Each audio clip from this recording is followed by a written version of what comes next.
Olá, gente.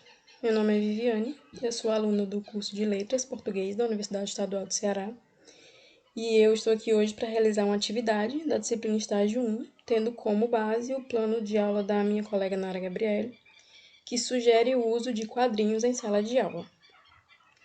Bom, o meu objetivo com esse vídeo é dar sugestões de como colocar em prática esse plano, começando pelo porquê de usar esse gênero.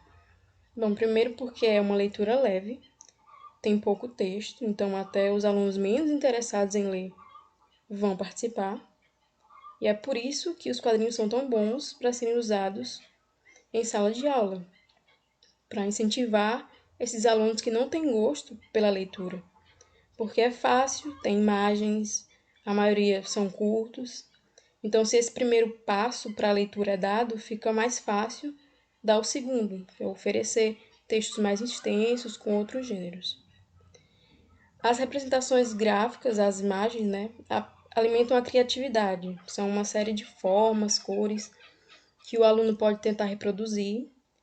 E é assim que começa todo o artista. Começa se inspirando em alguém e depois que já tem um repertório de ideias, digamos assim, começa a produzir suas próprias criações. E agora eu vou fazer algumas sugestões de personagens e quadrinhos que têm valor didático, que estão repletos de representações sociais e históricas. E é claro que eu vou raspar a superfície. Existem outras infinidades de quadrinhos que podem ser usados para o mesmo fim. O primeiro da lista é o Capitão América. E eu não escolhi apenas um quadrinho, porque esse personagem tem uma série de quadrinhos em que ele participa de eventos históricos, em que a maioria são guerras, né? Como é o caso da Segunda Guerra e da Guerra Fria. Ele, além de trabalhar a leitura, o Capitão América tem ótimos quadrinhos para estudar história e também a questão política por trás da criação dele. Ele foi criado durante a Segunda Guerra como um símbolo dos Estados Unidos e nas histórias ele sempre derrotava líderes do eixo, que eram as nações que estavam lutando contra os exércitos americanos. A mesma coisa aconteceu na Guerra Fria. O capitão aparecia nas HQs tendo como maior inimigo algum cara vestido de vermelho, que indicava que era algum comunista da União Soviética. E é claro que para trabalhar esses quadrinhos o professor tem que deixar claro que a grande maioria dos eventos presentes na história são ficção. Mas se levar em consideração o contexto histórico, dá para trabalhar assim.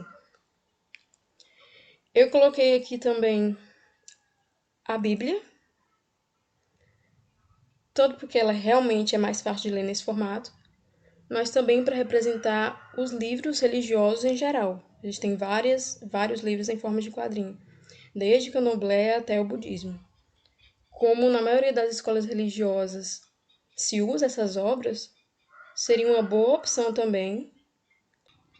Eu também escolhi 300, que é uma HQ que virou filme depois, que é uma boa opção para estudar a civilização grega, principalmente os espartanos, como os guerreiros viviam e eram escolhidos para essa vida, né?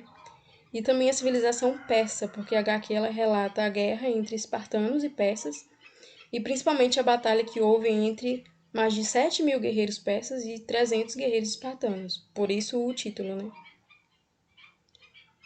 Eu escolhi também essa HQ Persépolis, que é um relato real da autora, que é iraniana, e viveu a infância bem na época em que houve a Revolução Islâmica, em 79. E ela conta nesse quadrinho como foi lidar com essas mudanças, como foi ter que, de uma hora para outra, mudar as vestimentas, o comportamento.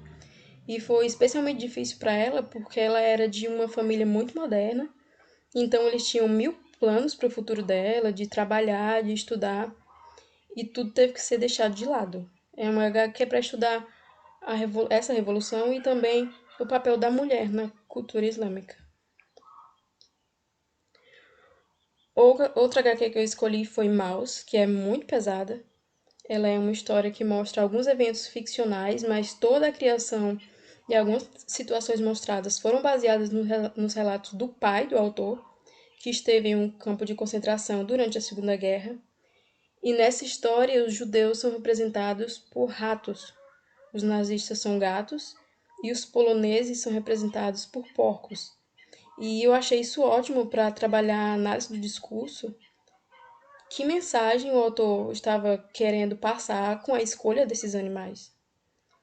Mas eu aconselho que essa HQ ela seja usada em séries mais avançadas.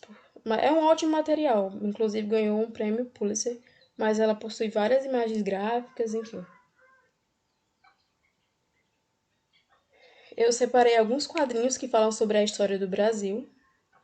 Aqui tem a independência, a Guerra de Canudos e a escravidão, mas também foi para representar uma infinidade de HQs que falam sobre uma infinidade de períodos da nossa história. E aqui, para ilustrar as biografias feitas em quadrinho, eu trouxe a do Gandhi e do Dalai Lama, mas também tem várias biografias de várias personalidades diferentes. Para falar um pouco sobre as mulheres nos quadrinhos, eu trouxe, é claro, a Mulher Maravilha, que também é outra excelente fonte para estudo da civilização e mitologia grega, além de ser um símbolo feminista desde que foi criada. Ela foi uma das primeiras, se não a primeira personagem a desconstruir essa imagem de princesa, porque ela é uma princesa, mas está bem longe daquele padrão da Disney.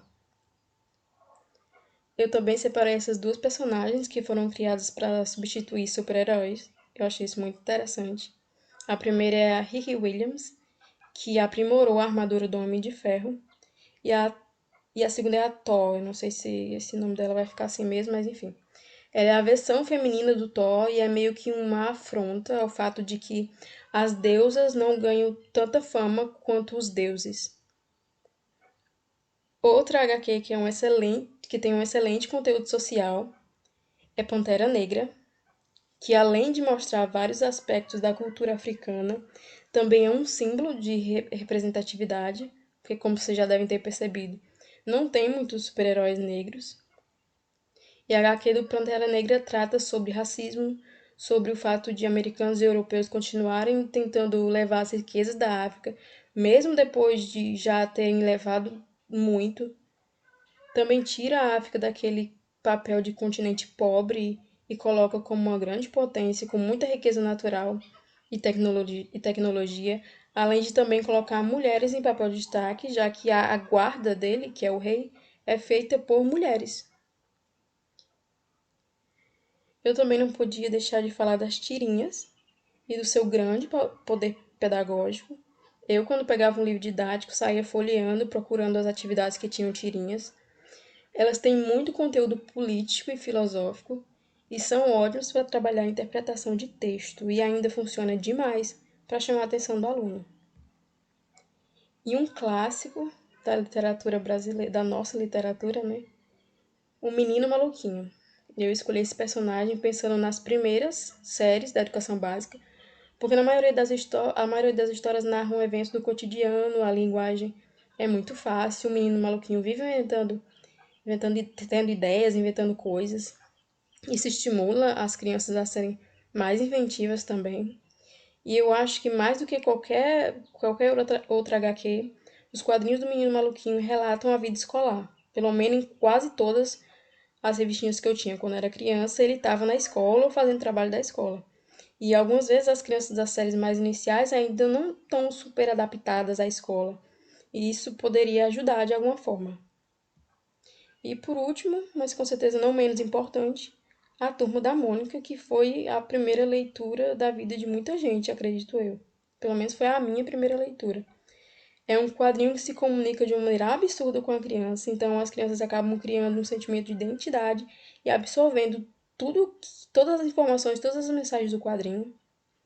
A Turma da Mônica ainda disponibiliza material para trabalhar a inclusão. Também tem uma versão que se comunica com os adolescentes e possui muito, muito conteúdo educativo de diversas áreas do conhecimento. É uma fonte inesgotável de material para trabalhar em sala de aula. Enfim, as sugestões que eu tinha para fazer eram essas. Eu espero que eu tenha ajudado ou ajude futuramente. E muito obrigada por ter assistido até aqui. Tchau, tchau.